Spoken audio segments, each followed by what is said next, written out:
liyayikhetha igumgedlela inkosi enkulu uBhombela Sidima Samampondo, babamkhulu mkhulu phakade, amen.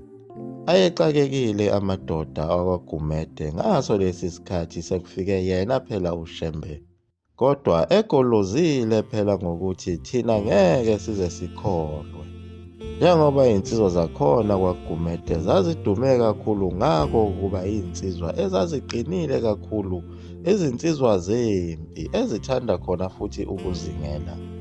Kodwa amadoda amadala khona kwaXwabe akwazi ukuhlangana ukuba akhulume ngalo usizi ayebhekene nalo emndenini yawo, njengoba phela naye uShaka kwakusekhaya kwagogo wakhe khona ey'ntabeni zoNgoye, njengoba umama wakhe uShaka uNandi wakwaMhlongo kwakusekhaya komama wakhe phela khona kwaXwabe eMthandeni.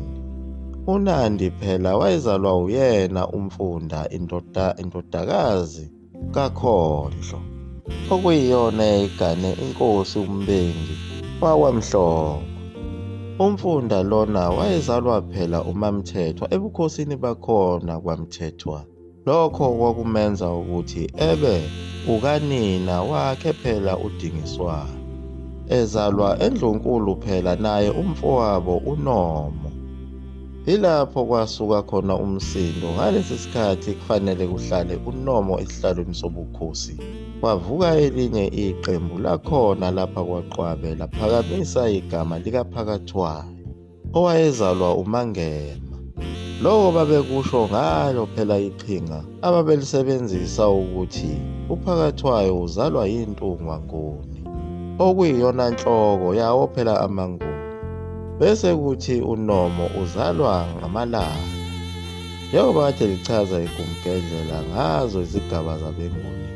Lokho kwasusa impi khona lapha endlini kwaXwabe, kwagcina sekuliwa, kwawina yena-ke uPhakathwayo wabekwa esihlalweni sobukhosi. uNomo waphuma wabuyela khona ekhaya komama wakhe kwaMthethwa, base bemsikela elinye izwe okwakumele aliphathe abe yinkosi, kanti naye uShaka wayihlasela inkosi uPhakathwayo. Ngalesi sikhathi uShaka ekade ehlasela khona kwaNdwandwe, uPhakathwayo enqaba nalezi nsizwa ezaziqinile zakaXwabe ukuba ziyomlekelela empini. Wathi uShaka mayibuya lapho wabhekana naye uPhakathwayo ngqo.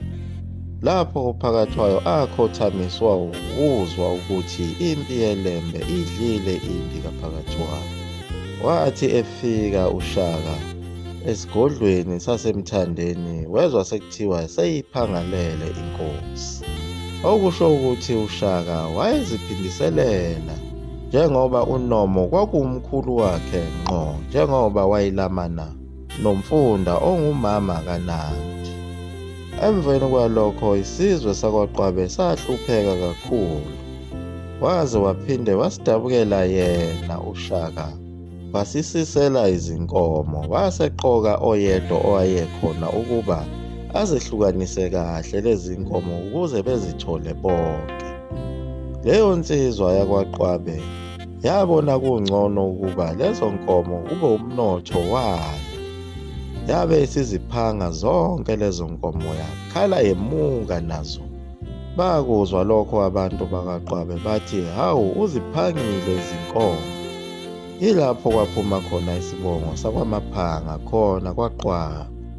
Lowo kwakuyiwo umlando okhuluma yiwo amakhehla kaXwabe ayikhungathekile izinkinga ezaziwakakile lamakhehla, zixoxa nawo umlando wazo zonke izinto esezivelile kaXwabe nobukhosi bakhona obabukhulu kakhulu osebufile, njengoba base buvuswa kabusha inkosi uGodolozi khona kwamaphumulo eMthandeni.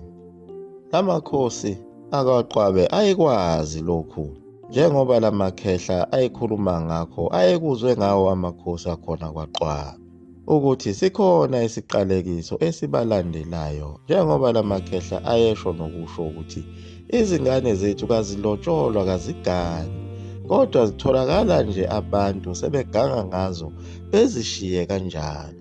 Uma kwenzekile zagana, abakhwenyana bayafa.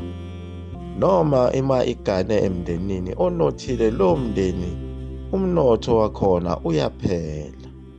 Kwesinye isikhathi kwenzeke naleyo ndodakazi ingabatholi abantwana. Nawo amadodana ethu awagani, kodwa agcina ngako ukuzalisa izingane zabantu ashiye kanjalo noma akipite. Uma kwenzekile iphumelela indodana, kodwa ekugcineni umnotho wayo uyashabalala. La makhehla akubala kwaba kuningi ukubo kwakwenzeka kulesi sibongo sakwaGumede. Lase lithe elinye ikhehla, ukhona umfundisi okuthiwa uyalapha, ulapha ngezwi.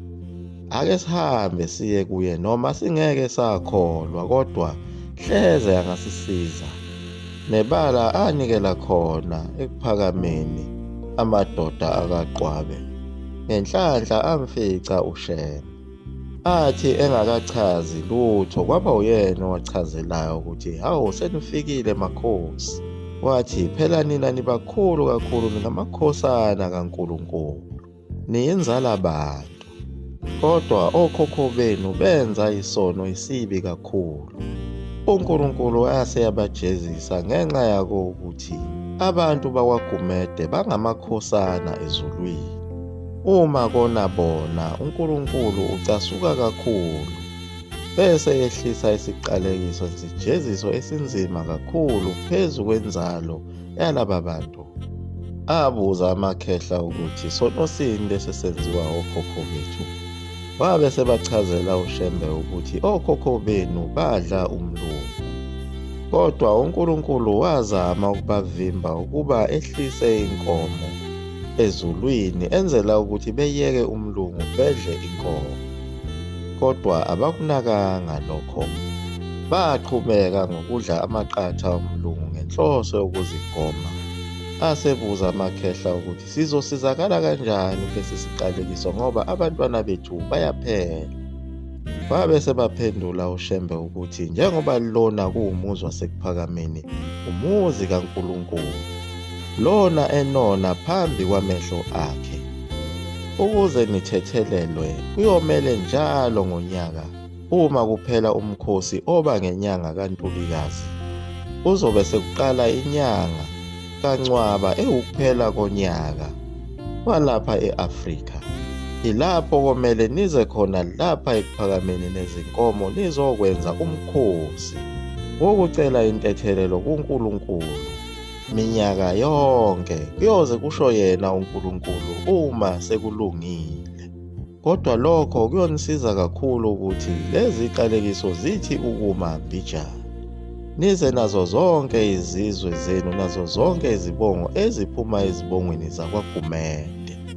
Anqekuzisa amakhanda amakhehla, asho ukuthi namhlanje siyitholile inkinga esibangela lezi qalekiso. uShembe wabanikeza indawo khona ekuphakameni ukuba kwakhiwe isigodlo lapho kuzokwenziwa khona umkhosi wakwaGumede oba ngomhla ka-1 August minyaka yonke.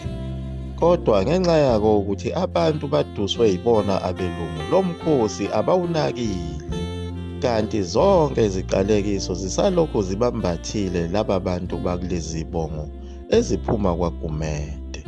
Kuyimanje kuyakhiwa isigodlo esisha sakhona kwaGumede, kodwa futhi bona laba bantu abamnyama kabasinakile lesi sigodlo, njengoba uShembe okhona manje esabanikeze udedangendlale wendawo khona ebuhleni ukuba bakhe isigodlo kuze kuphele lezi zinkinga zabo.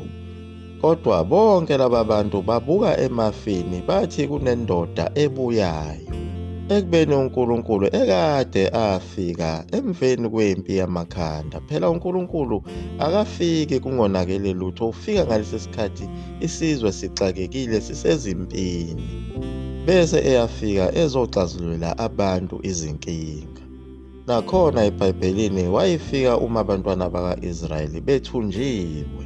Yizo zonke izibongo ezilokhu zivela lapha ezithintekayo okumele zihambe ziyoba ingxenye yalo mkhosi ukuze impilo yazo ilunge. Liyaguqa lapho eGumgedlela, mzukulu amafutha omkhomfuthi into emnesuka phakathi. Amen.